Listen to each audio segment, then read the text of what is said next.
WBAP. I am your host, James Parker.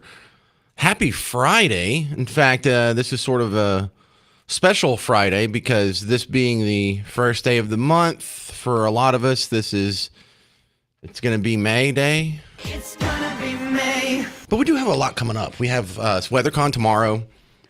We have... I don't know, I just feel like we have a real busy weekend coming up. So I'm going to get you all caught up on the headlines real quick, starting off with the Iran war. Not fun, but we are now just sort of doing this fun game where we're just watching for Iran to quit. The blockade on a long enough time scale will crush the country. The blockade on a long enough time scale has worked in pretty much every war, I don't want to say civilization, but I mean, it used to be a lot more common than it is now. If you read history books, what we're doing to Iran is the modern equivalent of a siege. Towns used to have giant walls built around them. Some army would come surround them, and then you would just play this waiting game. Because if you don't have any resources coming in or coming out, eventually the situation in the siege gets so dire that it's either give up or die, which give up or die is a win-win for the people laying the siege. Now, in the meantime, it is real interesting to see how hard the Trump critics can go against Trump without sounding like they're cheering for Iran. We had something similar happen 2 days ago. Another peace flotilla was headed toward Gaza.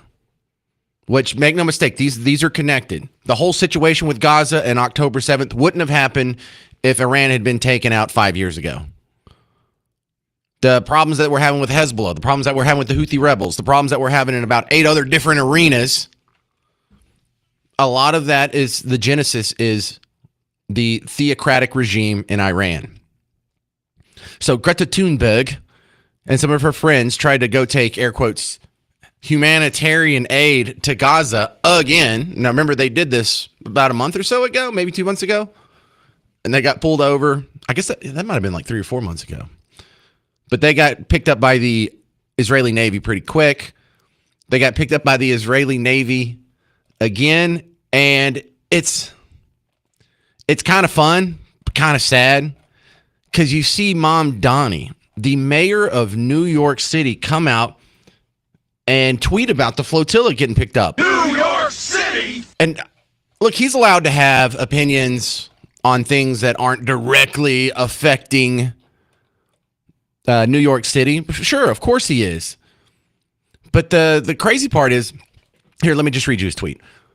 This is from April 30th. So this was yesterday. I thought this was 2 days ago. 5:08 p.m. He says, last night, Israeli forces intercepted and boarded a humanitarian aid flotilla bound for Gaza in international waters off the coast of Greece, unlawfully detaining more than 175 people, including several New Yorkers. My team has been in direct contact with the state and federal partners as we work to confirm the whereabouts and conditions of these New Yorkers. This is a brazen violation of international law. Those detained must be released. All right. Well, I think they were probably going to Gaza to get away from your new taxes.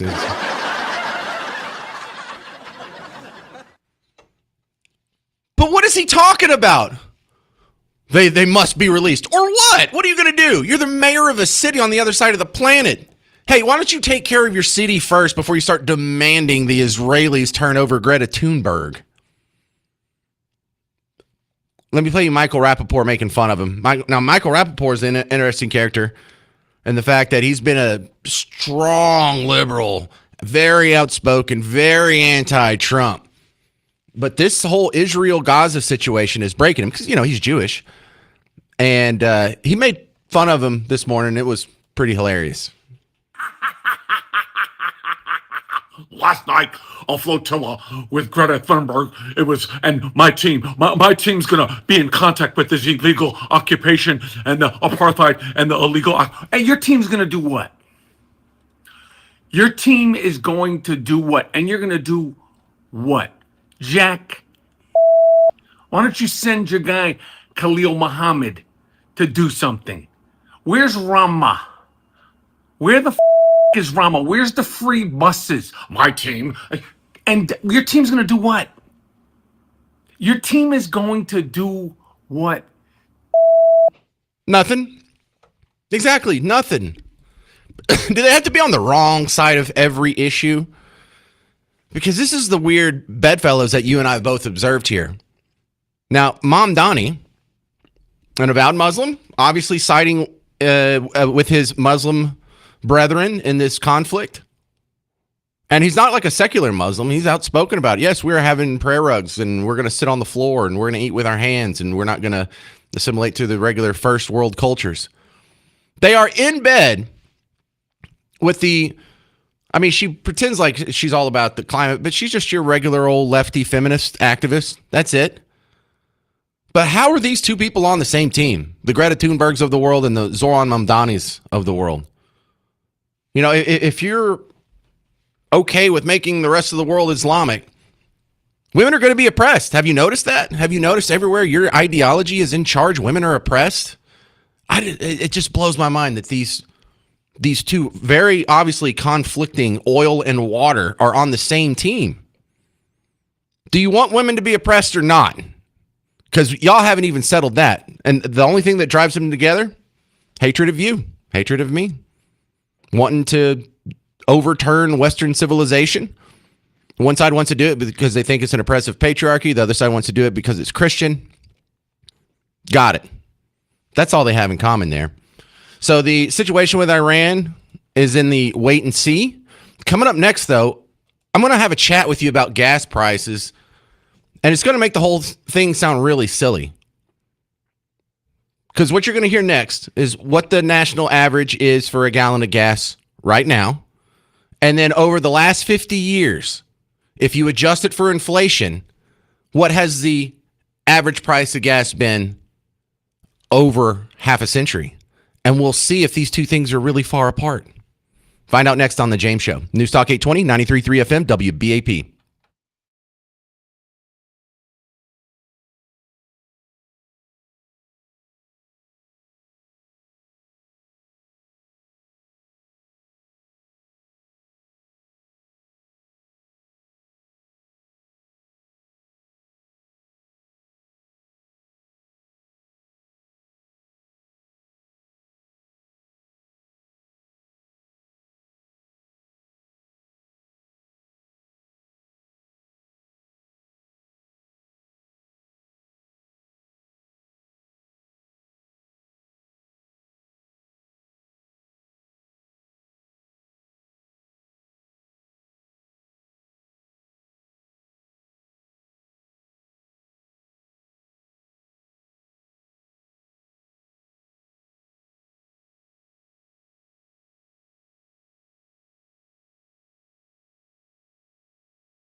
So is the price of gas really high? I'm James Parker, News Talk 820, 93.3 FM, WBAP. James, why would you say that? Of course the price of gas is high. We were paying around $2 at Christmas, and now it's almost $4. Of course it's high. Well, it's higher compared to December. But is it high historically speaking? Because there's some math that needs to be done in order for people to go out and say, yes, this is high gas prices. Oh, is it? Well, what do you think the average price of gas is?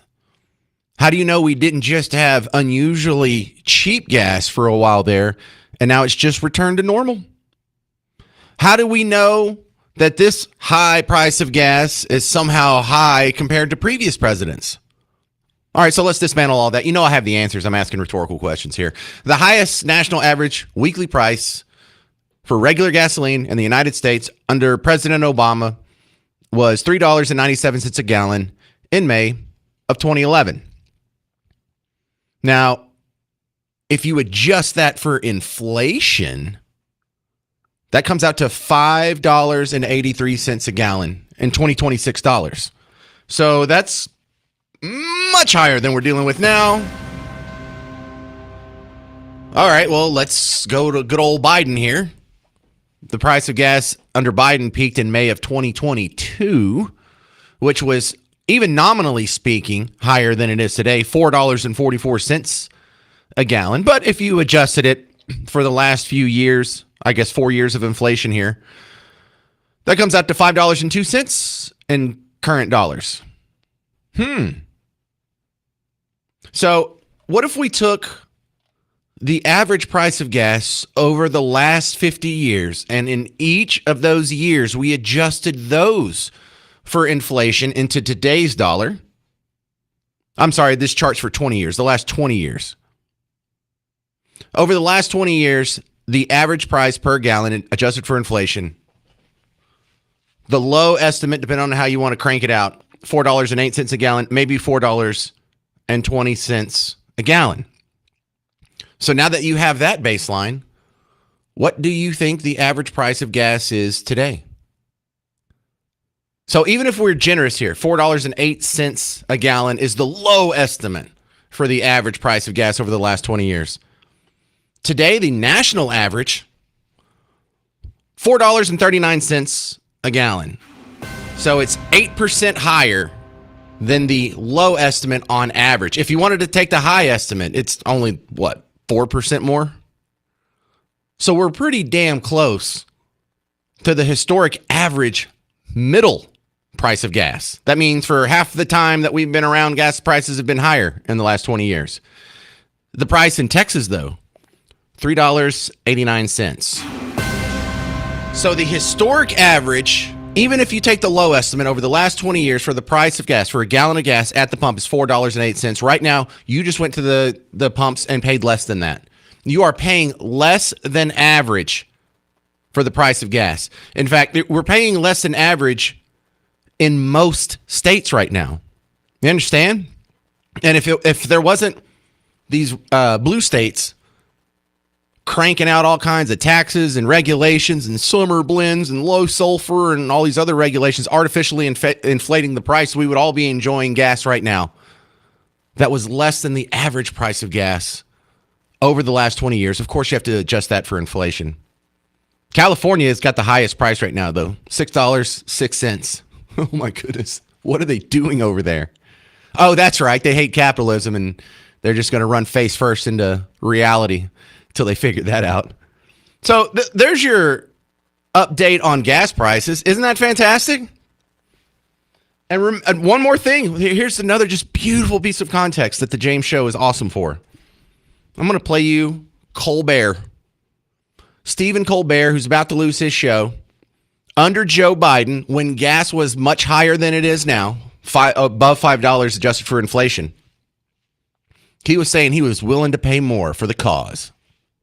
That stings, but a clean conscience is worth $1 or $2. I'm willing to pay. It's important. It's important.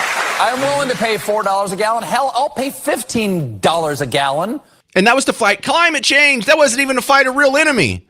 Here, you're going to temporarily pay $1 or $2 more per gallon. And in exchange, the number one state sponsor of terrorism is going to be defanged, declawed, and I guess denucleared. Is that a verb I can make up? But realize if we kick the legs out from under the Ayatollahs in Iran, the problems with Hamas and Hezbollah pretty much go away. The Houthi rebels no longer have funding. Whoever's trying to take over the back of the desert in Syria isn't going to have backers. Any terrorists from the Taliban to the Muslim Brotherhood, if they want some IEDs, they're going to have to find a new source and new ways of training to get them. The back supplier to Russia for drones in the Ukraine war is also going to be undercut. Oh man, it's a heck of a trade-off, but we're not even making a trade-off yet, because right now the trade-off is either we pay the average price, maybe a little bit less than the average price of gas, or we pay incredibly cheap, historically speaking, gas. Those are our two options, and this isn't a bad scenario. 800-288-9227. This is Lawrence in Fort Worth. Happy Friday, Lawrence. What's up? Thank you, my brother, for taking my call, James. You know, this is offensive to people like me. We in our 60s. We remember 20 years ago when Bush and Clinton, you know, all you got to do is just look at reality and look at history. We are being screwed. We're being duped.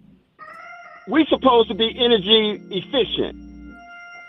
How is it that we getting screwed at the pump? Let's talk about the grocery store. Let's talk about the liquor, the beer. We getting screwed throughout the budget, but we want to focus on gas? Really? Hey, man, that's the head fake. I want you to look to the right while I pick your pockets on the left. Big business, corporate America, is screwing the working man. We talking about the price of gas, and we making more oil, pulling more oil out the ground than we ever have. Come on, that don't pass the laugh test. If we supposed to be energy efficient, why is the price of gas going up? Well, it's still my good brother. No. Look, it's still a world market. There's still a bunch of people in Europe going, "Hey, will you sell us some of that gas? We need some, and we'll pay 5 cents more than the last time." And then someone else comes up behind them. They're like, well, "Dude, we're in South Korea. We don't have any oil over here. We need some too. Can we? You send one of these tankers? We'll pay 10 cents more than the last guy." And so the price of oil will get bid up on the international markets, even though we are energy independent and make enough to supply ourselves. But then you made my point, James. Here's the point. If we got the oil coming out the ground in America, how can the oil companies gouge us, the working man, the working woman, and make us pay through the roof? If you're going to do that, then cut off drilling in America. If you going They're not gouging us. Lawrence, they're not gouging us. Come on, brother. We got oil in abundance in America. Yeah, we do not have to be paying these high prices. We don't have to do it. I think we do. I think it's just regular old supply and demand. And how can we be getting gouged if we're paying less than the historical average for a gallon of gas? That's a gouge? Simply. And if they're just in it for money, why were they selling it for $2 a gallon back in December? If they can just magically change the price and raise it whenever they want and gouge us? No, it's supply and demand. Look, I have some other oil news. OPEC may be breaking up. I'll explain next on The James Show. News Talk 820 93.3 FM WBAP.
So the price of gas is average. I'm James Parker, News Talk 820, 93.3 FM WBAP. Adjusted for inflation, actually in Texas, it's a little bit below average. I did like the gas being even cheaper in December. There are things we can do to get it back down there. But one thing I think a lot of people need to just go ahead and swallow whole and never forget is that generally speaking, prices aren't ever going to go down. Now, granted, this is one isolated commodity, and it can go up and down, and the price of a bushel of blueberries can go up and down with market pressures and whatnot. But generally speaking, the inflation of the currency, the spending power of your dollar being eroded, means that gas is always going to feel like it's more expensive than it is historically because the numbers don't compare directly. And so if you adjust it all for inflation, the average price of gas that we've all experienced over the last 20 years in the United States is $4.08. Today, it's $4 and what was it, 39? Yeah, $4.39 nationally, $3.89 in Texas. Now, we may get a whole reordering of the oil markets because check out this news from a couple days ago. The United Arab Emirates is leaving OPEC. A major oil supplier is pulling out of OPEC. The United Arab Emirates announced today it will leave on May 1st. OPEC, or the Organization of Petroleum Exporting Countries, is a massive oil cartel led by Saudi Arabia. Its member countries produce 36% of the world's oil and strongly influence oil prices worldwide. The UAE has long pushed for higher production quotas. There you go. So you have one of the biggest members of OPEC, Venezuela. They're now quite clearly under the American orbit. United Arab Emirates is going to leave OPEC. We don't know what's going to happen with Iran going forward, but we know it's going to look different. Could this be the beginning of the end of that cartel? 800-288-9227. This is Kumar in Capel. You're on News Talk 820, 93.3 FM WBAP. Hey, hi there. Thank you for having me. I just wanted to make a comment that in the Arabic countries like in UAE or Saudi Arabia, they sell gas to their local citizens for like 50% or so discount. Mm-hmm. Just wanted to highlight that point. I do think this Iran war is required because we allowed North Korea to get a nuclear weapon, and we know the consequences the world is facing with North Korea having it. So we definitely don't want Iran to get a nuclear weapon too. Well, look, I'm kind of arguing with you, kind of just asking honestly, what are the negative consequences from North Korea having a nuclear weapon? Oh, I mean, with respect to we don't know. What kind of government, what kind of controls are there? And, they also threaten the U.S. and other countries like Japan so they are a threat. They have all those ICBMs and so on. Okay, and, fair enough. It is a long-term threat. So definitely, like the way we allowed North Korea to get it, we should not allow any other rogue country to get a nuclear bomb. So it's just because they can threaten people with it, that's enough to say that's a negative consequence? They are already threatening. They have... But the price of our commodities hasn't been affected. International trade hasn't been affected. Oil hasn't been affected. There hasn't been any military action. There hasn't been any attacks. So just threats? That's not a very big negative set of consequences. But I get it. And the Middle East, like Saudi Arabia, they subsidize their oil. So it's not actually cheaper there. It's just the government covers half the cost. So anyway, right. Great call. Thank you, Kumar and Capel. This is Jordan and Wills Point. You're next up on News Talk 820, 93.3 FM WBAP. James, would you please explain to our friend and brother in Fort Worth, Lawrence, that we could be all standing armpit deep in oil, but without additional refining capacity, gas prices are not going to come down. We haven't built a refinery here in America in 50 years. Now, granted, a new refinery here in America is going to lower our gas prices, but it's not necessarily going to change the landscape in the rest of the world. I think even if you do have all of our refining capacity here within our borders, we're still going to be tugged by the international markets when oil supplies get tight elsewhere and people are willing to pay more for the oil that we're pumping over here. There's still going to be people in Europe. There's still going to be people in Korea and Japan that, there's a lot of places that just can't make any oil or any gas themselves, and they're going to come buy from us. And even if we're all full and we're all good, they'll pay a premium for it, raising the price of gas. Right. I understand that. I tend to think that one of the things that Trump is trying to do is to isolate the West and Western Hemisphere from the Eastern Hemisphere. If he does that, then it's not going to matter what they do over in Saudi Arabia, because we'll have everything that we need here, all of it right here. Yeah, I'm a big fan of building new refineries, as many as possible. It's just one of the terrible things that happened with the environmentalism, and it's the same mindset where people right now are fighting data centers and they're fighting other projects. I don't know where all of this comes from. This economic misinformation. Well, I mean, I know where it comes from, the terrible school system, but I just don't see why most people can't break out of it when they get into adulthood. Like if you put a microphone in front of most people and said, which one's better, capitalism or socialism? I think most people would say capitalism, and then they go live their life like they forget that. Right. It's the pebble in the shoe. I'm only going to worry about what's affecting me right now, this minute, this second, and that's it. And I'm not going to worry about it. Yeah, that's a cool metaphor. Pebble in the shoe. 15 years down the line. I like that. All right, good stuff. Take care, James. Appreciate it. Have a great weekend. Everybody, that's Jordan and Will's Point. Hold it down on the James Show. If you want to be next, 800-288-9227. 800-288-9227. Coming up next, I'm not sure you appreciate how big this Supreme Court ruling on redistricting is. I'll explain next on the James Show. News Talk 820, 93.3 FM, WBAP.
Welcome to the James Show, News Talk 820, 93.3 FM, WBAP. I am your host, James Parker. This Supreme Court ruling on redistricting is going to change the landscape. It's going to change the colors that are filling in the bubbles on the seats of Congress. Don't misunderstand that I think there's going to be some big, great sea change in how we're going to govern. Because one of the problems I have that keeps me from being too excited about this ruling here is the fact that the Republicans and Democrats are so disappointingly similar. And the biggest issues that affect you every day, number one, the one that affects you every single day, inflation. Neither side has any serious attempt or even rhetoric about balancing the budget. And if that doesn't happen, then inflation's not going to stop. You are never going to get a break. You are always going to be walking uphill every year. You and I both, we're going to get a pay cut until we get serious about that. So I'm not too excited about the reins of power being handed over to the Republicans from the Democrats. But there are some real shady aspects to the way we've been running things. First, let me give you the ridiculous bias, just 100% from one direction, reporting on this from an air quote news agency. This was Good Morning America. And ABC News gives you every talking point the Democrats would have wanted to put in there. The one clip they have from someone on Team Red is the governor next door, Jeff Landry, Louisiana governor.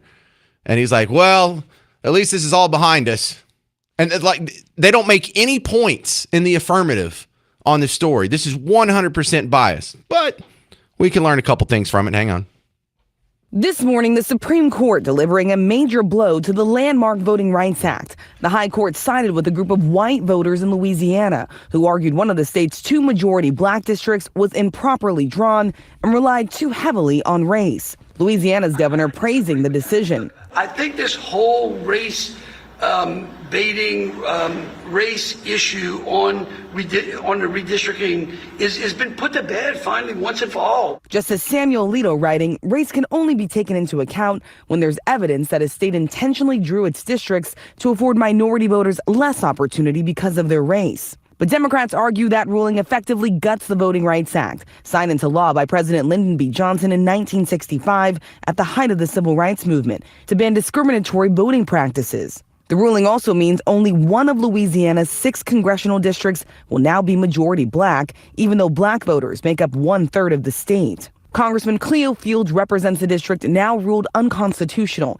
saying the decision will make it more difficult for non-white candidates to be elected. If you tell me I have to be white to serve in Congress from Louisiana, I can't do nothing about that. The liberal justices agreeing. Justice Elena Kagan writing in a scathing dissent that the consequences of the ruling are likely to be far-reaching and grave, saying if other states follow suit, the minority citizens residing there will no longer have an equal opportunity to elect candidates of their choice. Kagan calling it the latest chapter in the majority's now completed demolition of the Voting Rights Act. And just hours after that ruling, Florida Republicans passing a new congressional map that could allow the GOP to gain up to 4 seats in the midterms. So the bill passes. Democrats protesting in the state capitol. Have all members voted? I just can't roll my eyes harder. You hear them protesting the vote? Everyone's against this. Everyone says it's bad. And almost everything they said is just 180 degrees a lie. The Voting Rights Act wasn't preventing racial discrimination in drawing the maps. It was demanding it. Louisiana has 2 black congressional districts. Why are we allowed to call them black congressional districts instead of just saying Democrat? Because that is how they defend them in court. See, for the last, 50 years. Oh God, almost 60 years. Yeah, it is 60 years. Duh. For the last 60 years, you've been able to racially discriminate against white people when drawing maps, just not black people. You've been able to draw maps that favored black people, but not white people. And so now, in order to end discrimination, we are ending discrimination. It's the most normal thing in the world. But hang on. I want you to take some context here. This comes from Tim Pool. He has his podcast, The Timcast. And he pointed out the number 30. There's going to be 30 seats that flip if we stop having advantageous districts drawn for black people. This has the potential to give Republicans upwards of 30 new seats. This means Democrats could theoretically lose 30 seats in Congress without an election. Well, with an election, but the general idea is it's not going to be based on whether people want a Democrat or Republican. Right now, it is estimated that there are 30 congressional seats based on race. And the Supreme Court said you cannot make congressional districts based on race. Now, if you go look at the map and you see where the air quote black districts are drawn, you realize if you left the map the same, the Democrats would still win those districts, of course. Now, if we redraw them, whatever district the major American cities are going to be in, they're probably going to have quite a few Democrats still come out of there, regardless of race. But if they lose half of those, you mean 15 seats are there for the Democrats solely because they've had the ability to discriminate against white people when drawing maps? That's why no one fusses about the gerrymandering that happens in Massachusetts. They're 40% Republicans, but have 0 congressional seats that are Republicans. Same in Vermont, 40% Republicans, 0 congressional seats. Connecticut, Rhode Island, all the New England states, except for I think New Hampshire has some Republicans in there. But that's 100% discrimination. That's 100% gerrymandering.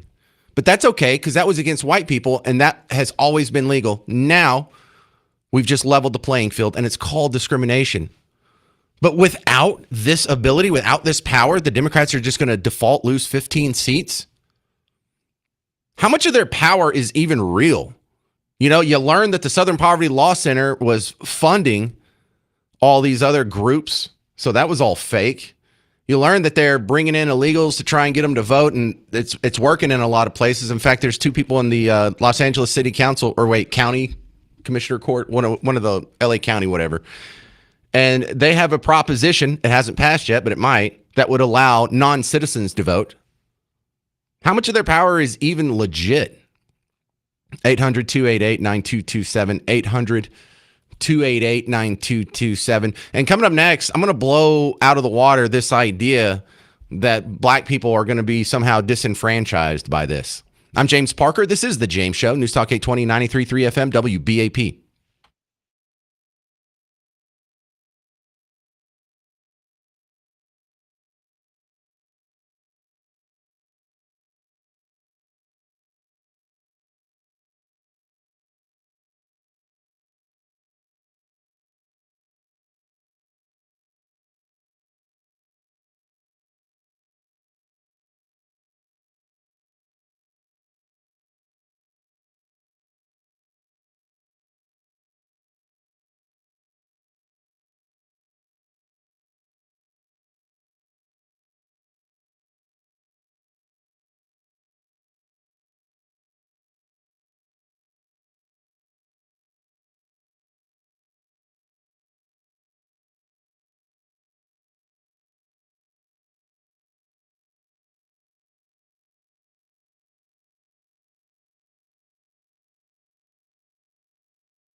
Hey there, fellow Texans. Welcome back to the James Show. It's Newstalk 820 93.3 FM WBAP. I am your host, James Parker. Supreme Court decision is going to cause a lot of states to redraw their congressional maps. And the decision seems to be pretty easily explained, as they said you can no longer use racial discrimination to draw your maps. Now, who would be opposed to that? Well, the party that has 30 seats that are racially drawn. Now, I will grant you that they're probably going to keep most of those seats, or maybe most of those seats. They're not going to lose all of them. And so let's just do 50-50. How about the party that's probably going to lose 15 seats, or stands to lose, risks losing 15 seats? That's the only argument they have against this. And I laugh at I was playing you the Good Morning America clip earlier, and they brought up some black congressman from one of the two black districts next door in Louisiana, where the case had its genesis. And he was saying, if it's not fair that I have to be white to run for Congress in Louisiana. You don't. Actually, we don't have a problem with that. It is more interesting, though, to learn about what the polling numbers actually tell you. You know what? Let me replay that for the 30% of the audience that didn't hear it in the last segment.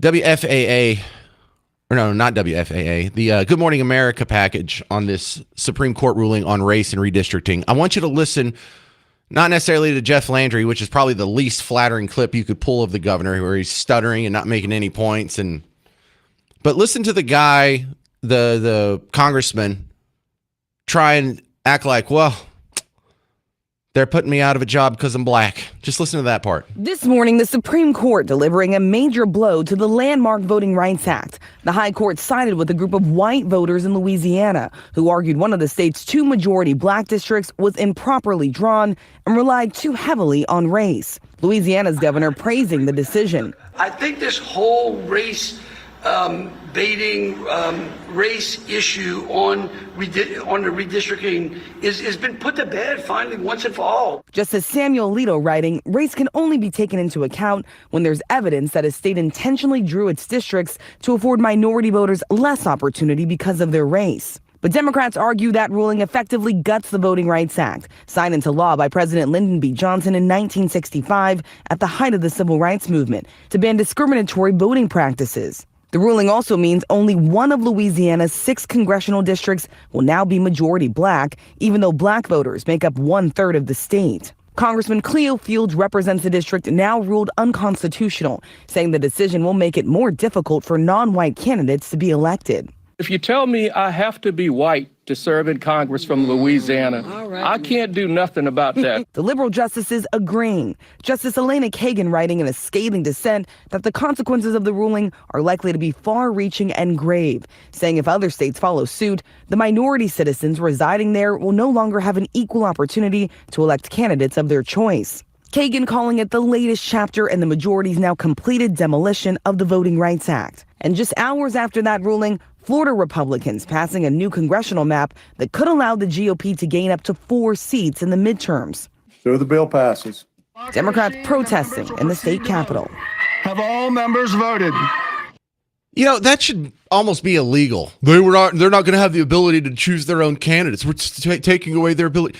They're not losing any voting rights whatsoever. The Democrat Party is losing the ability to use racial discrimination to their advantage when making maps, but no one's vote is getting taken away or added to or changed whatsoever. There's no new hurdles. You don't even have to show. It's not even a voter ID law. Well, if I got to be white to run for Congress, you don't. That's a ridiculous thing to say. Because just, what was that, last month in Virginia? Or was that 2 months ago? When we had the election, and for governor of Virginia, you had the black Republican woman. Remember her, Winsome Sears? 80% of white evangelicals voted for the black Republican, Winsome Sears. And 90% of the black voters in Virginia cast their ballot for the white Democrat, Abigail Spanberger. So it's clear that white people, Christians, evangelicals, whatever, none of us are motivated by race when it comes to the vote. It's also clear that identity politics is not the pathway. That's not just a clean shot to victory in an election. What you just saw in Virginia was Winsome Sears, the black Republican, had 90% of her own people abandon her in favor of the Democrat Party, in favor of the white female liberal candidate. Wow. There's also studies that show that Democrats do not vote for their black candidates in the same proportion they vote for their white candidates. Now, Republicans do. If you run whoever you run in the district that Lieutenant Colonel Allen West did, you can't tell from the white guy that was in the office before him, and I think it was a black guy after him, or is it another white guy? There's no difference in the turnouts and the voting, whether it's a black or white candidate in Republican races. In Democrat races, if you're the white Democrats vote for black candidates at about 5 to 10% less than they do for white candidates. Uh-oh. So you mean when you look at the numbers, the only real racial discrimination that appears in the voting record is with black Democrats and white Democrats? Wow. That's interesting to learn. 800-288-9227, 800-288-9227. And just so you know, I'm not making this up. Here's a quick clip. Janai Nelson was arguing this in the Supreme Court. She was making the case, and she's black. She was making the case that white Democrats don't vote for black candidates. Of Louisiana, that analysis was conducted in the Nairn case, and it was clear that regardless of party, white Democrats were not voting for black candidates, whether they were Democrats or not. Ooh, somebody's racist. Well, it's Democrats. Shocking. You know, everything from slavery to the Trail of Tears to internment camps for Japanese and segregation and Jim Crow. It's all Democrats. Always has been. They just have better PR these days, I suppose. Coming up next on The James Show, we are having an election tomorrow. You'll hear the preview from WFAA on News Talk 820, 93.3 FM, WBAP.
Hey there, fellow Texans. Welcome back to the James Show, News Talk 820, 93.3 FM, WBAP.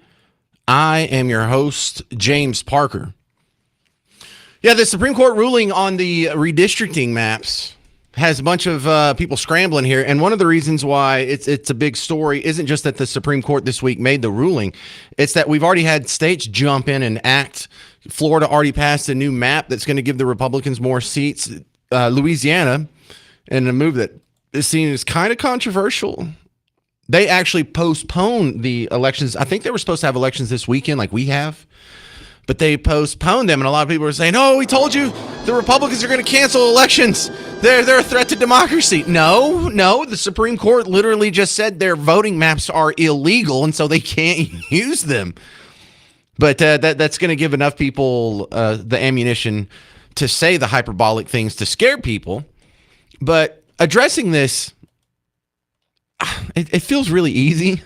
Feels really easy to defend this position because the position that the Supreme Court took is, all right, how about we stop using race to determine our districts going forward?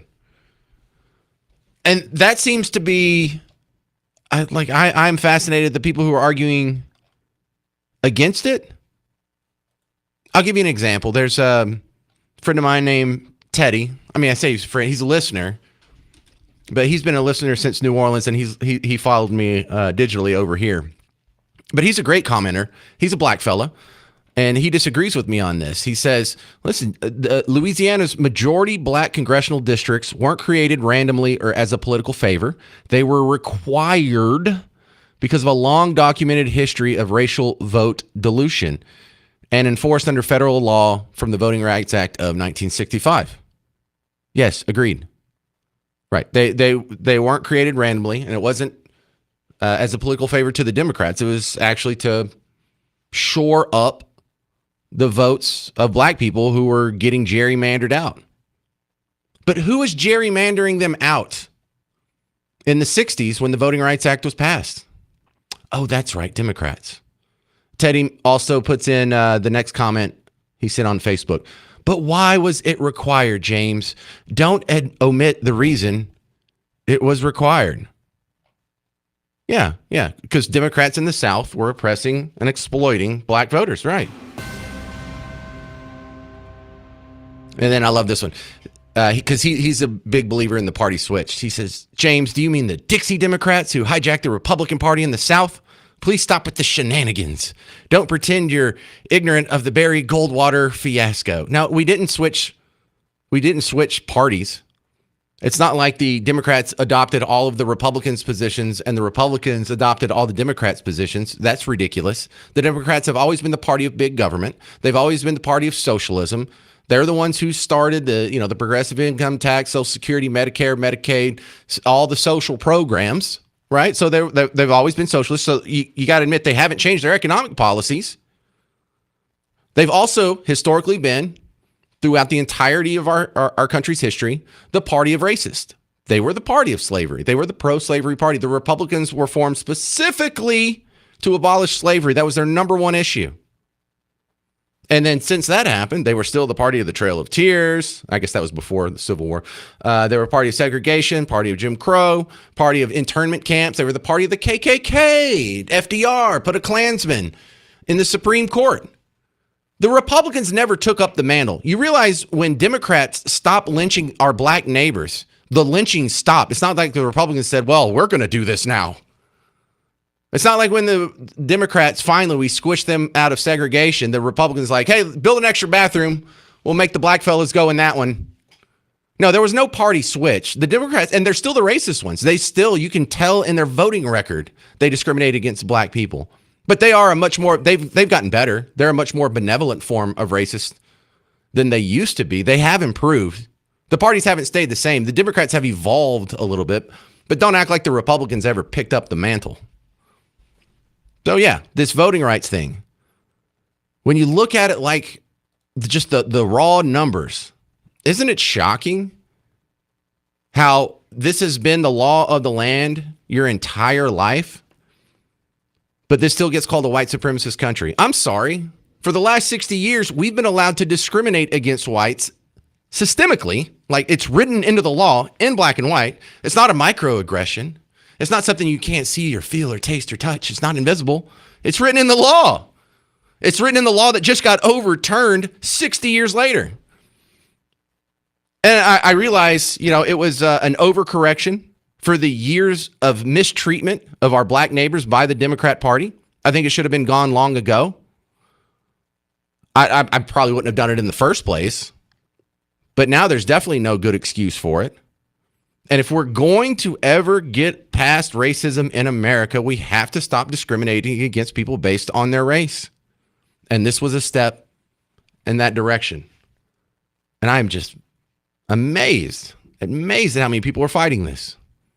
800-288-9227. 800-288-9227. All right, my next story is this Camp Mystic thing. Oh, no. I got to do the election preview and then Camp Mystic. Sorry, I got ahead in my notes. WFAA has the election preview because after all this election talk, you're going to go to the polls tomorrow and vote no on all the bonds, right? Tomorrow's general election is not to be confused with the runoff election happening later this month. Tomorrow's ballot is going to be much longer, and it's going to have local issues that impact your day-to-day life. And the big vote has to do with DART, including here in Addison, voters in Highland Park, University Park. And again, Addison, they're going to decide whether to keep its partnership with the transportation service and lines running through its cities. And there's an immediate impact if those cities decide to leave DART. All train and bus services will stop operating just one day after the votes are canvassed. This could all be happening just weeks before the FIFA World Cup. But also on the ballot is a handful of cities looking for their next mayor, like in Collin County, Frisco, Allen, and Salina. Also some city and school bonds to talk about. We start with Dallas ISD. They are asking voters to approve a $6.2 billion school bond, which is the largest in Texas history. Pilot Point and Ponder ISD also have some school bonds on the ballot, and Fort Worth voters will decide on a near $1 billion city bond funding things like street repairs, parks, and animal shelters. Now, most counties are doing a county-wide voting, which means that unlike what we did in March, you can vote at any polling location within the county you live in, but certainly you will want to check with your election administrator before going out to the polls. I'll send it back to you guys. Well, Natalie, before you get out of here, this isn't the only election this month. Yeah, we mentioned that in the beginning. The runoff election is also happening this month. That's taking place on May 26th, and that ballot will look a bit familiar to voters. You're going to see names on there that you saw during the March primary, during the May 26th runoff election. You will see names that didn't quite get enough votes to snag the nomination. So Republicans will vote for a U.S. Senate nominee, but that's between incumbent John Cornyn and Ken Paxton. Democrats will choose a Democratic Lieutenant Governor nominee, and that's between State Representative Vicki Goodwin and Marcos Velez, and a couple other names on there as well. So certainly you'll want to go out to the polls tomorrow for the general and then May 26th for the runoff. All right, now coming up next on the James Show, the idea that Camp Mystic isn't reopening, I think is an additional tragedy, not nearly as big as the one that happened last year, but is certainly the wrong thing to do. I'll explain next on the James Show. News Talk 820, 93.3 FM, WBAP.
I think it's terrible Camp Mystic isn't reopening. I'm James Parker. This is The James Show, News Talk 820, 93.3 FM, WBAP.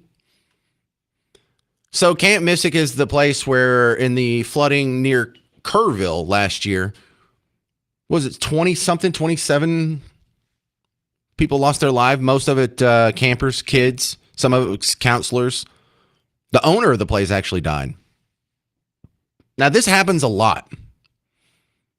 People have a hard time accepting the fact that bad things can happen. Bad things that can happen that aren't preventable. Bad things can happen that you didn't foresee coming, and there's nothing you can do about it. And you know what? Man really isn't in charge of this world. There are limitations to the amount of safety that we can give ourselves. And I think a lot of people are uncomfortable with that. And it's weird because when you zoom out, it almost puts you, a human being, in the position of God. Look, there's no perfect set of laws that could have been put into place that can save you from a catastrophic flood that has never happened before. And so I understand people want to make sure, well, is there anything we can do so this doesn't happen again? Not really. Not really. I mean, you could close down all summer camps and make it illegal, and then that'll never happen again. And look, it's probably not going to happen again that way. But Mineral Wells found out this week, you can just be sitting there minding your own business, being a good person, saying your prayers, going to church, giving to charity, feeding stray dogs, and then all of a sudden a tornado can come rip up your house for no reason. You didn't do anything wrong. There's nothing you can do to prevent it. It's just out of your hands. And there are some things that are just out of our hands. And so this very maternal, it feels like, push. Well, we've got to do it for the kids. We've got to make sure they're safe. Someone wasn't making sure they were safe. I don't buy that. I'm the firm believer that businesses have a built-in incentive to not kill their own customers, and I don't think it's crazy to arrange the world accordingly. Camp Mystic didn't want those girls to die, and they weren't indifferent or negligent when the tragedy happened. It was something that had never happened before, probably never happen again, and you can't expect anybody to be prepared for something that's never happened before. Something of that magnitude. 30 feet of water in 1 hour. Here's the problem. These pushes that we have for more safety, these committees, these boards, these licensing, these laws, they have negative consequences that are reverberating out in the rest of Texas and will until they're repealed. So Camp Mystic's not going to open.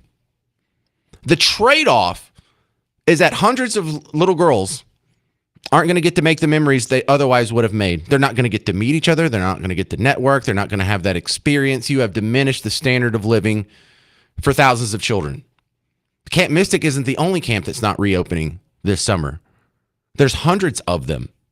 I heard one report say half. That doesn't sound believable, and since I didn't see it anywhere else, I'm not going to run with that number. But if it is, that's horrifying. Because I went to some cool summer camps when I was growing up out in East Texas. We got Pine Cove. I went to Timberline a ton of times. Sky Ranch is another one. We have all kinds of camps like this all around Texas. And if half of them are closing, or if any of them are closing, you're taking that away from children. Is that worth it? Really? You would like to just say, kids, you're not allowed to have this level of fun that we've been having for all of civilization up until last year. Because why? A natural disaster, a non-preventable natural disaster happened, and we overreacted? That's terrible. Absolutely terrible. So we're going to overcorrect. We're going to grow government, and kids are going to pay the price. And the people that are doing this are going to feel so good about themselves. Not like that stupid guy on the radio that doesn't care if children die. No, I care if children die. We all do. But having a state board that's telling Camp Mystic, oh, we don't like your safety plan, so we're not going to let you open. That doesn't help anybody. That's not good for anybody. And so what are you going to do? Just outlaw fun? 800-288-9227. 800-288-9227. Coming up next on the James Show, Chris Putnam from Dallas Express. We're going to talk about Camp Mystic. We're going to talk about redistricting and the Supreme Court decision, and we're going to talk about tomorrow's election. I'm James Parker. This is the James Show on News Talk 820 93.3 FM WBAP.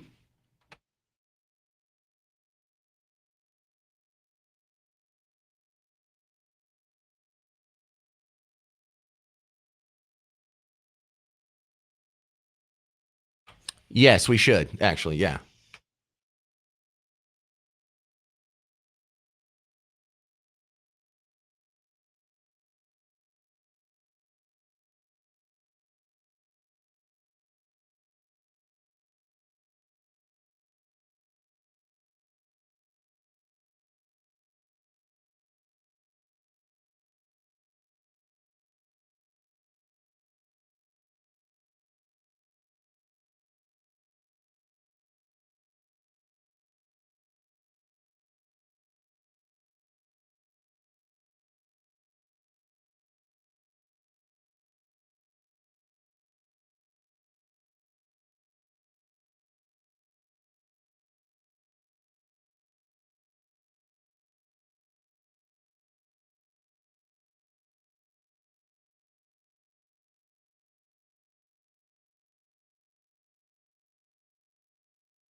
All right, let's check in with the local Dallas Express newspaper guy, Chris Putnam. I'm James Parker, News Talk 820 93.3 FM WBAP. And this is replaced, and culturally speaking, the part that used to be filled by the Dallas Morning News, DallasExpress.com. Welcome back, Chris Putnam. A lot to talk about. I'm going to start with national news first. The Supreme Court redistricting ruling means a lot of maps are going to be redrawn, and some are predicting that the Democrats could lose 30 seats. Now, I think that's a little much. I recognize that there's 30 districts that match the description of what the Supreme Court just struck down, but I think Democrats would easily win half of those back, or at least whatever districts replace them. But your reaction to the ruling, go.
Well, even if they lose half of them, that means the Democrats have 15 seats in Congress now, only because they were able to racially discriminate against white people.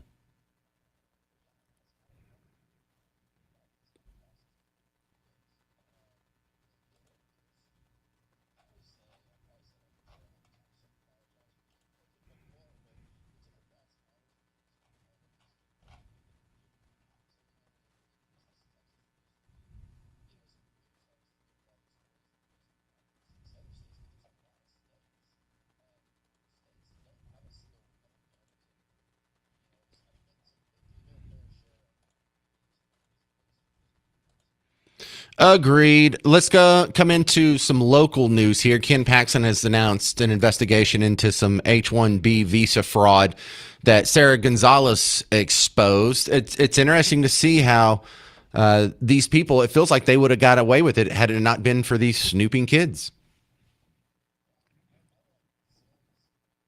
I was just trying to quote Scooby-Doo.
Well, that's what I want is convictions. I want people to go to jail for breaking the law, and it doesn't sound like that's too big of an ask.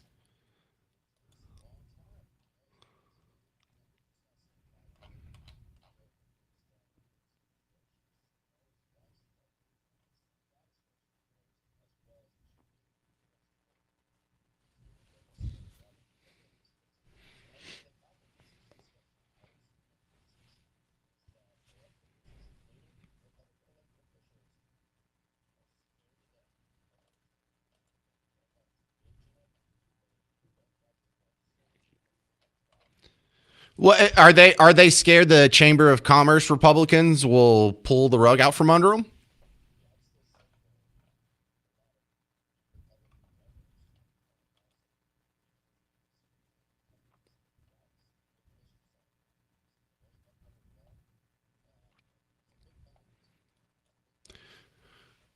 Yeah, you know what? Say that a little bit louder for the people in the back, because folks, if you are fighting against this H-1B fraud that's being uncovered, if you're fighting the Nick Shirleys of the world, if you're fighting against the Sarah Gonzalez and the James Shows of the world in order to keep these people here, you are doing the bidding of the big evil rich corporations exploiting workers.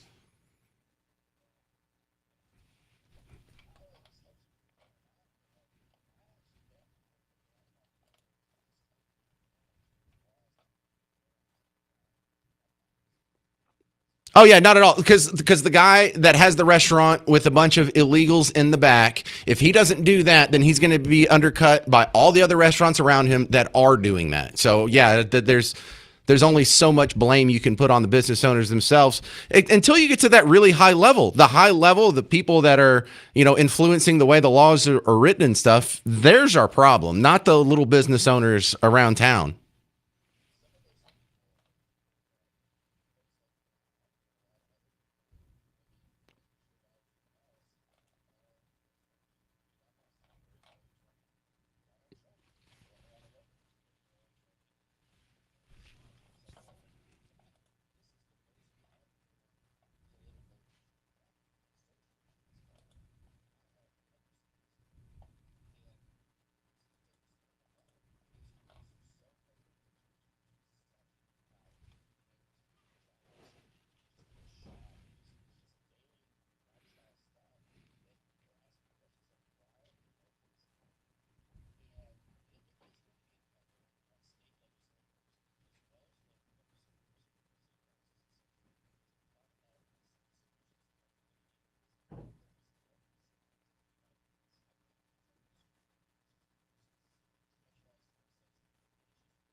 Yep.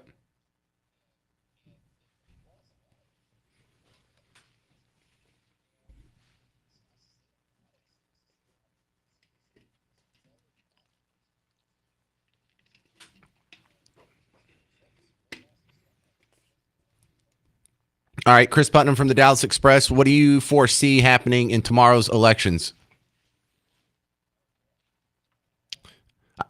Well, I'm asking you, look, the thing that I think is the most impactful for everyone around here is these just terrible bonds that are on the ballot.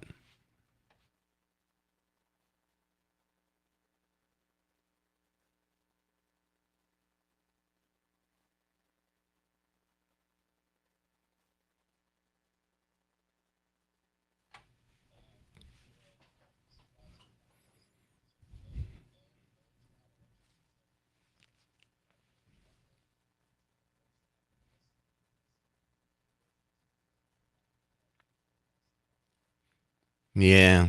You're right. You're right. You're right.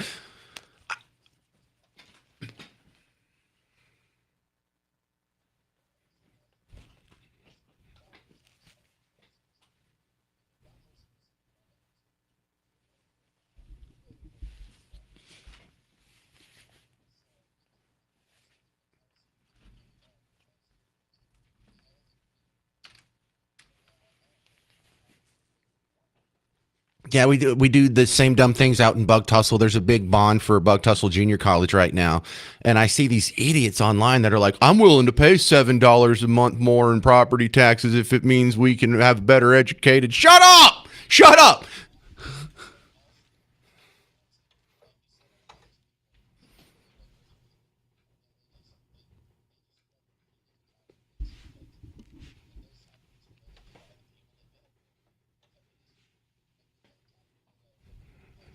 We are.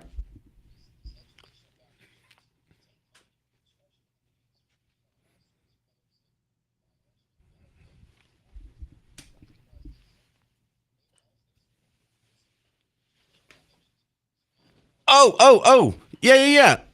I had done some research on that and then never got to do the segment. But one of the big backers of the bond in Lancaster is, what are they called? Like Commit Dallas or whatever. And you go click through to their webpage and it's all about sustainability and wealth redistribution and protection of disenfranchised minority. It's like, oh my God, it's just the most woke communist gobbledygook. And this is the people who you're supporting and giving money to when you vote for these bonds. This is whose water you're carrying when you vote for these bonds. So if you don't believe me, go look for it yourself. Yeah, Chris, we're out of time. I got to run. This is the great Chris Putnam, Dallas Express, DallasExpress.com. Check out his app. They just did a redesign last week. It looks okay. I'm still getting used to it. All right, coming up next on The James Show, we are going to jump into another bust in Frisco of the Bollywood Pizza. I'll explain next on News Talk 820 93.3 FM WBAP.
Another immigration scam has been busted in Frisco. I'm James Parker, News Talk 820, 93.3 FM, WBAP. No, this isn't Groundhog Day. This has been happening a lot. But this isn't just the expose I'm going to tell you about. Now, something has actually happened as a result of another one of these exposés. Now, this comes from a guy whose channel is called Homefront Beacon. You've never heard of it. I've never heard of it. But it was just one guy with access to the internet and a smartphone who went and made a video, busted some people, turned the information over, and I hear this guy just got arrested. He's walking into a place called the Bollywood Pizza Shop in Frisco, and I think the date on this post was March 23rd. Hello, is there an owner here or manager? Owner or a manager? To comment on the allegations that you're hiring F1 visa holders and paying them Zelle and cash. Okay, what do you want? Do you have any comment? No. Is it not true or not true at all? How come the woman on the phone said that they pay all the employees with Zelle or cash? I don't know, sir. You don't know? Are you the owner? Yeah, I'm the owner. You're the owner? Don't you work at like Bank of America too? No. No? Huh, thought I read that. Well, thanks for your time. Texas Investigation Unit says what's up, and Ravi sends his regards. Sorry? Ravi? Who is Ravi? Ravi, he's the one that was on the phone when the woman told him that you pay all your student workers with cash and Zelle. Okay, I don't know.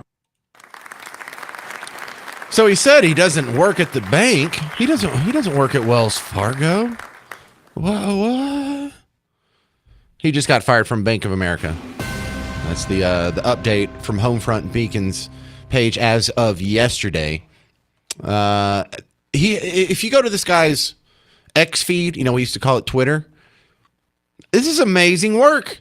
He has the videos of him making phone calls. Like here's another one where he calls the Simply South Indian restaurant. It says Pure Indian Vegetarian.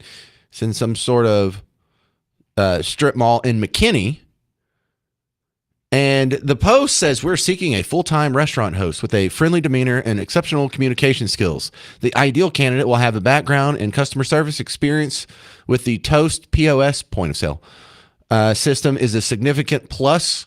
Please contact us today. Here's the phone number, blah, blah, blah. He calls the phone number. Check this out. You're not going to... Hi, I am calling for the job posting that you did today. Yeah. This is for the Simply South McKinney. Right.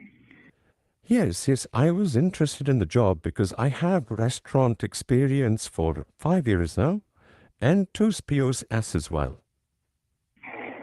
Okay. Can you come tomorrow so that I can meet you directly? Say that again, please. Can you come tomorrow so that I can meet you directly? Okay, I just want to know where... What location? Okay. In what opening do you have? And all right, now that keeps going, but he has them on tape saying that they pay under the table cash for the job as an option. What? It's not a W-2 job. It's not a 1099 job. It's just under the table cash. Huh. Well, why would you want to do that? Well, few reasons to do that. Number one, you can avoid a whole lot of taxes and a whole lot of keeping them off the books. You don't have to get insurance for it. You don't have to match their Social Security taxes. For those of you who own businesses and employ people, you know exactly what I'm talking about. But that's illegal. You can't do it. And so they're bringing people over here, hiring specifically immigrants. These are jobs that you could have had. These are jobs that your kid could have had, or your nibblings, or actually, hey, good Garrett, do you know what the term nibbling is? Or am I speaking over heads? Okay.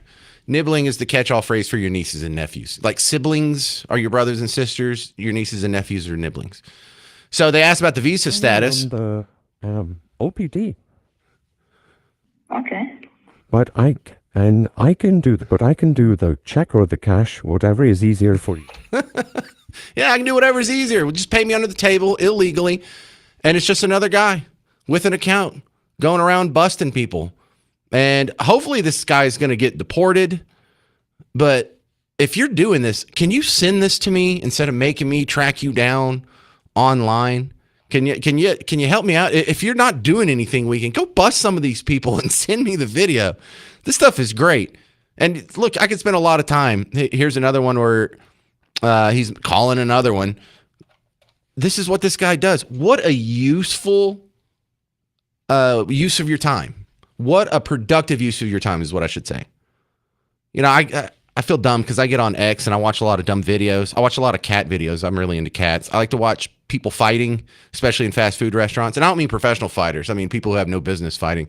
I love watching all those. I watch a lot of political stuff, a lot of hot chicks, a lot of Dallas Cowboy highlights from the 1990s. I should be doing more of this, shouldn't I? You probably should too. 800-288-9227, 800-288-9227. But hey, can we get a round of applause for our neighbor, Homefront Beacon? Busting a shady restaurant, Frisco Indians and Frisco and McKinney Indians here as well. Coming up next on The James Show, Ayn Rand did a couple of interviews with Phil Donahue in the 70s, and I pulled a few clips that apply almost perfectly to a couple of the issues we're dealing with right now. Number one, the Middle East. Number two, the woke, political correctness, whatever you want to call it. It was going on back then, and she talks about that. Academia, she talks about that. She talks about government being too big. And you wouldn't think it's the 70s. You would think she's talking about 2026. You'll hear that next on The James Show. News Talk 820, 93.3 FM, WBAP.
You're going to hear some advice from the 70s that applies well today. I'm James Parker. It's The James Show, News Talk 820, 93.3 FM, WBAP. And when I say Ayn Rand, some people get excited, some people roll their eyes, and some people have no idea who I'm talking about. But she wrote The Fountainhead. She wrote Atlas Shrugged as her big work. And the interviews with her from the 50s, 60s, and 70s are still with us on YouTube floating around. And it's amazing how well they apply to current issues. And that just tells you that there's just universal truths to the human experience that transcend time and culture and technology. The founding fathers were right, and the Constitution does not have an expiration date. The principles of free speech, freedom to defend yourself however you see fit, all freedom of the press, assembly. These are all good things, no matter what decade it is. It is kind of fascinating, though, when you hear how much it sounds like what we're dealing with today. And one of the if you don't know Ayn Rand at all, she was born in the Soviet Union. Her parents got the hell out of there. She came to America when she was young and absolutely loved it. She had such a terrible childhood in the Soviet Union, and just seeing the difference between what she was told about the United States and then seeing what it really was when she got here, she became America's biggest fan. And she spent the rest of her life talking about how great Western civilization is. Not all of America, not the liberals in it, not the people who hate this country. Not everybody in America is great, but generally speaking, the people who follow the Enlightenment principles, people who follow Western civilization, going all the way back down to Aristotle. That's what she became an advocate of. And so she goes on to Phil Donahue, who's pretty much Bernie Sanders with better hair. And she had these great debates. Here's a couple of them. And it just overlaps so much with what we're talking about now. I mean, I could play this now. We talk about education all the time on the James Show. And here in Texas, we talk about school choice. We talk about how do you fix academia? What do you do about the Department of Education, DOGE cuts, H-1B, and we talk about it quite a bit. And it seems like almost nothing has changed. Let me play a few clips here. Can you be a little bit more specific? I've never been to Harvard. I've never been to class there. But wait, and this clip's not from Donahue, but the other ones are. Sorry. Can you be a little bit more specific? I've never been to Harvard. I've never been to class there. But can you give me an example? That's your advantage. Oh, thank you. Of how they are teaching sacrifice, how they are teaching altruism. Well, open daily paper and look at Mr. Carter, a very peculiar creature, who is telling you that we're going to overcome the oil shortage by driving less, by giving up. Let us all make a sacrifice. Let's lower our standard of living, and we'll all be living better. Now, is that a proper philosophy to tell a country that has pride and self-esteem? At one time, with all the faults in American intellectual equipment, and there were a lot of faults, at least people were taught pride in their own country and in the good aspects, the great achievements of this country. Today, you're supposed to apologize to every naked savage anywhere on the globe because you are more prosperous, because you've earned your money. You have to feel guilty and apologize for it, while he hasn't and doesn't intend to learn from you. He just wants your money. That's what we're being taught. Yes, beautiful. Does that sound like 2026? Here's another cut about fixing academia. If an institution of the intellectual prestige, which they don't deserve today, but they deserved it at one time, of Harvard, if an institution of that magnitude were preaching the proper ideas, that is the ideas on which America originally was based, the philosophy of Aristotle, which was the father of this country. If they were doing that, you could have the biggest renaissance in the world, still not too late even now. You could have a better renaissance than the first one. I love that. Because when I talk about making big cuts or big changes systemically to the world that we're living in right now, a lot of people see what goes away and they can't imagine what the future is going to look like after that. That doesn't mean it's going to be bad. That doesn't mean it's going to be worse. Imagine if we did get rid of the public education system and we went back to the way things were when we became the superpower of the world. She's right. We'd probably have another renaissance if we got government out of education. Another thing that rings true today is the issues in the Middle East that they were having in the 70s. And it was hot. They had the 6-Day War in, 67, I think it was. And then there was the Yom Kippur War in 72. So they had some recent ongoing skirmishes between the Israelis and their neighbors. And Ayn Rand had a hard stand on this one. I'd like to know your opinion on the United States' foreign policy and what is happening in the Middle East right now. Right now, I'm not sure we know what's happening. I think that the United States foreign policy has been disgraceful for years, for decades. I would say roughly since the New Deal, and in part even before that. But if you mean whose side should one be on, Israel or the Arabs, I would certainly say Israel because it's the advanced, technological, civilized country amidst a group of almost totally primitive savages who have not changed for years and who are racist and who resent Israel because it's bringing industry and intelligence and modern technology into their stagnation. That's a hot take there. One more on the Israel situation from Ayn Rand on Donahue. Your characterization of the situation in the Middle East came down rather gratuitously and in a very angry way on the Arabs, and without discussing the merits of either side in a most complicated and painful collision of cultures and peoples in our world. Why couldn't the men, the millions of men, women, and children who are Arab and who find themselves in this desperate conflict and look around wondering where peace will be, why can't they be angry with you for your characterization of them, your slap at them, your roundhouse criticism of them, when you don't seem to be able to tolerate a questioner who suggests that she disagrees with you? Characterization is you do not accept any criticism unless you level it. Here's a good comeback. I don't resort to terrorism. I don't go around murdering my opponents, innocent women and children. That is what I have against the Arabs. That takes the conflict out of the sphere of civilized conflict and makes it murderous. And anyone, private citizens, who resort to force is a monster. And that's what makes me Isn't that amazing? They're doing the whataboutism. You know, you say the Muslim terrorists are intolerant, but you're intolerant as well. She's like, I'm not murdering anybody. Yes, I say negative things about people who insult me or disagree with me politically, but I'm not sawing off anyone's head and putting it on a YouTube video and passing it around the world as a threat to the people who don't agree with my religion.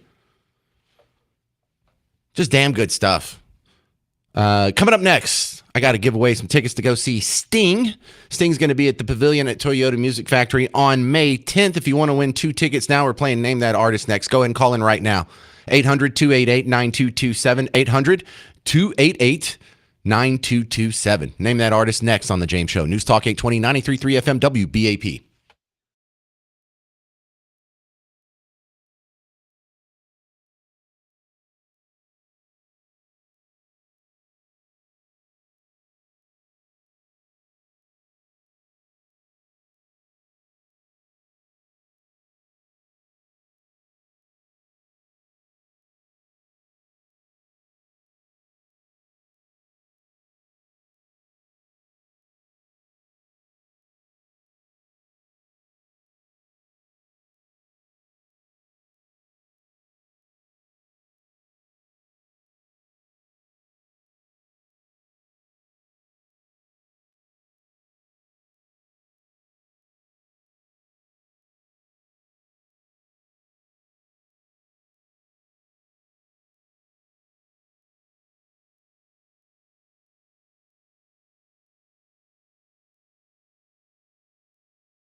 All right. Welcome to the James Show. News Talk 820, 93.3 FM, WBAP. You're just in time for Name That Artist. I hadn't even played the montage yet. But today's prize, tickets to see Sting next weekend. Sting 3.0 is coming to the Pavilion at Toyota Music Factory on May 10th.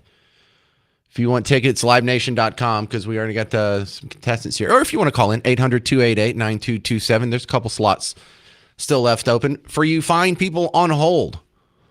I'm about to come to you, and I want you to name the 10 artists. But do me a favor, write them all down. Can you pull out like a notepad file on your phone, or maybe an actual piece of paper and a writing utensil, or you could stick your finger and write with blood on the car upholstery, just whatever you got to do. I'm going to play the montage, and just to throw you for a loop, it's all going to be classic country. I figured Sting fans, classic country, there has to be some overlap there, right? Can you name these 10 artists? Well, I'm a honky-tonk man, and I can't seem to stop. Love to give the girls a whirl to the music coming up. I'm going back to a better class of losers. Well, this uptown living's really got me down. Showers wash all my cares away.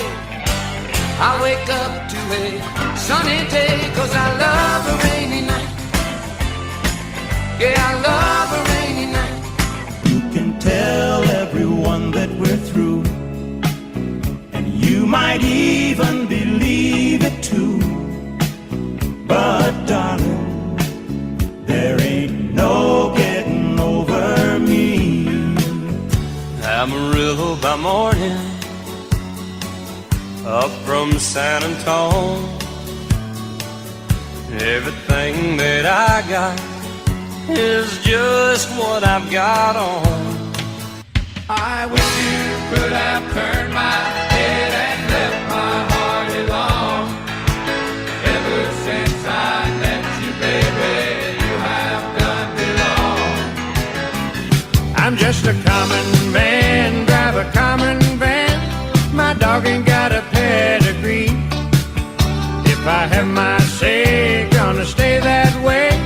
'Cause highbrow people lose their sanity, and a common man is what I'll be. Well, you get down the fiddle and you get down the bow. Kick off your shoes and you throw them on the floor. Dance in the kitchen till the morning light. Louisiana Saturday night. Little Charlotte, she's as pretty as the angels when they sing. I can't believe I'm out here on her front porch in the swing, just a swinging. Why not be on a rainy day? Why not me to love your cares away? Why not me? All right, so there's your montage. Let's go to our first contestant here. This is Greg in Cleburne. You ready to go for Name That Artist, sir? Absolutely. How confident are you in your knowledge of classic country music? Man, 99 and 72. I don't want to get embarrassed. All right, let's hear it. Ready to go. Lyle Lovett, Randy Travis, Eddie Raddick. Keep going. Oh, man. George Strait, Oak Ridge Boys, Earl Thomas Clark, Keep going. John Conley, and the Judds. Yeah, close enough. There was Dwight Yoakam was the first one, not Lyle Lovett, but the other guy that was hanging hung up, so I got to give it to you, Greg. Wow. Yeah, you could have just answered the phone and armpit farted, and you would have still got the Sting tickets because everyone else hung up. But hey, if that's how you got to win, you did pretty good on the list too. Round of applause here for our winner, Greg and Cleburne. If I ever lose my faith in you. That's not bad, Greg. Do you sing? Oh, yeah. No. You're not in like the church choir or something? I was, man, years ago. And maybe Nebraska, I was in a band, but it was nothing. It was fun. Yeah, well, we heard you've sung before. All right, well, that was pretty good. Greg, I'm going to put you on hold. You got yourself a couple of Sting tickets. Sweet. Thank you, sir. All right, so Greg in Cleburne is going to go see Sting next weekend. Sting 3.0 coming to the Pavilion at Toyota Music Factory on May 10th. For the rest of us, livenation.com. Of course, now that I say that, someone's going to call in next week and they're going to armpit fart into the phone and try and win that way. And I might have to give it to them just because I'd be dying bent over laughing. Coming up next, you're going to hear a very inappropriate comedian say some very offensive things comparing a certain religion to pit bulls. I'll just leave it at that. It's The James Show, News Talk 820, 93.3 FM, WBAP.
Hey, you busy this weekend? Because we got a lot going on. I'm James Parker. It's News Talk 820, 93.3 FM, WBAP. Before I play you an inappropriate comedian, a couple of reminders. Number one, WeatherCon is tomorrow morning. Yeah, come on out.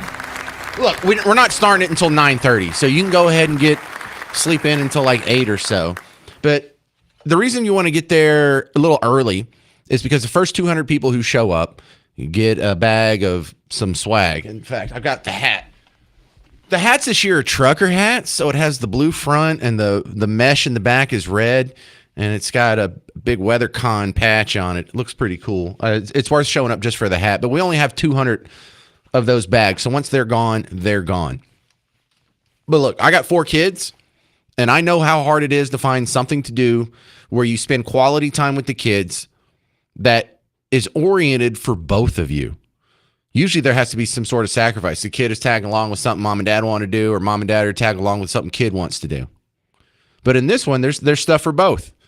You don't have a whole lot of that. You don't have a whole lot of those options. Also, thank you to Blue Ribbon Roofing and who was the other sponsor? On Time Experts. It's free, doesn't cost anything, which is amazing because you get to see all the exhibits at the Frontiers of Flight Museum for free because you go to WeatherCon. So it's educational, it's family oriented. There's not going to be any cussing or anything. We're not even going to do anything political. It's going to be actually for different levels of kids. They have the Mr. Brainiac that shows up and he does science demonstrations for young kids, kind of like almost a birthday clown, but science. And then for like the older kids, they have the tours of the weather chasing vans. They have in the theater for the adults, the meteorologists are going to explain some new weather technology and how some of this stuff works. And you're going to get a big presentation with maps and everything. And you can take notes and you can meet Pete Delkus and Brad Barton.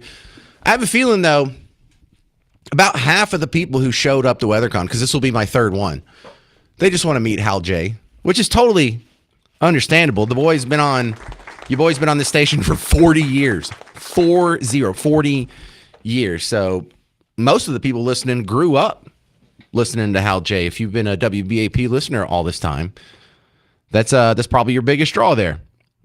I'll be there. Some other WBAP personalities will be there. I believe Matlock's going to be there. So come on out. Doesn't cost anything. You might even get some free stuff. It's got stuff for adults, stuff for older kids, stuff for younger kids. There's a whole lot of good sponsors and info to be had out there. You get a free pass at all the Frontiers of Flight exhibits.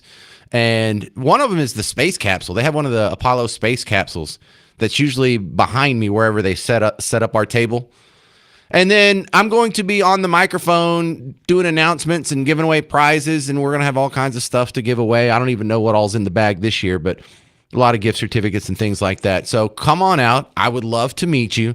This is happening at the Frontiers of Flight Museum, which is on the campus of Dallas Love Field. It's on the east side of Dallas Love Field. You don't go through the main entrance. You just go around the side.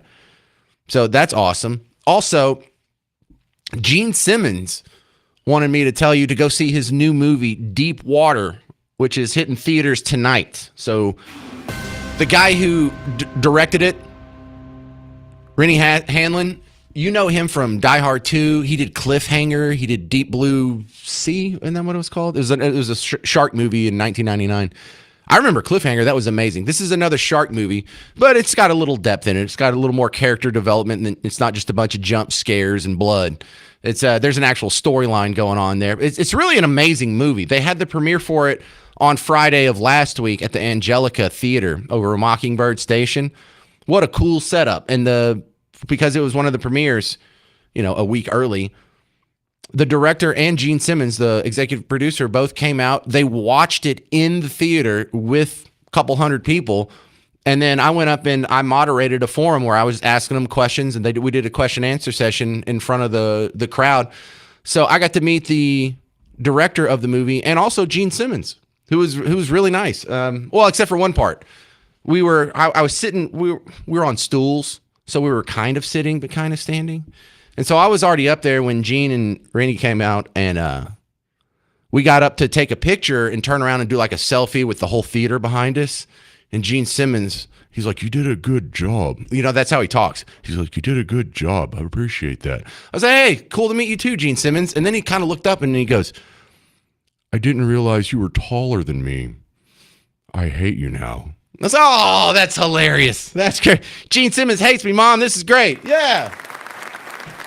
No, he was obviously tongue-in-cheek, being funny there. But he told me to tell you to go see the movie. He's like, tell your radio listeners they need to see my movie. I said, I'll tell him, Gene. I'll tell him the guy you hate. I'll tell him you need to go see the movie. And then also, earlier this week, we had on the drummer for the Toadies, Mark Resnicek. They have a new album out. They're touring in support of their new album called The Charmer, and they're playing tomorrow evening. Longhorn.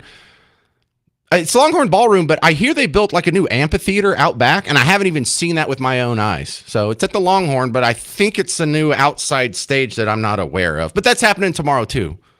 So we got a ton of stuff going on this weekend. If you need any more details on that, go look it up yourself. Don't send me a message. I am not your secretary. The comedian here. Aaron Wexler, comparing pit bulls to our Muslim neighbors. This is totally inappropriate, and I do not believe in any of this, and I find it totally offensive. I was like, he's such a sweet boy. Anyone knows dogs. Like, he's a classic lab. He loves everyone, wants to play with everyone, but I won't let him play with pits. Because the thing is, pit bulls are like Muslims.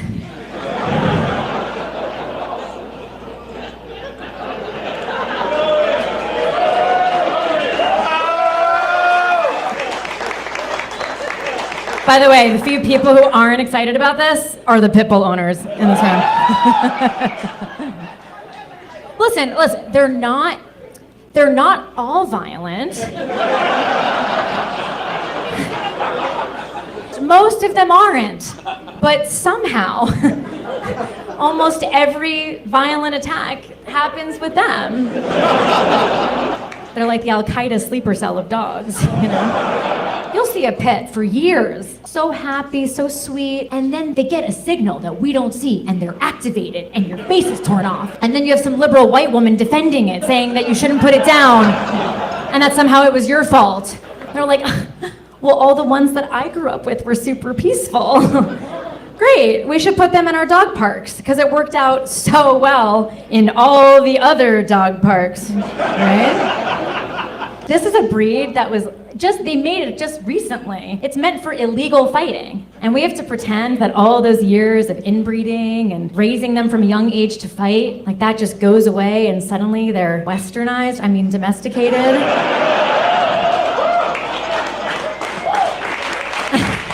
you have to wonder if it's a practicing pit. And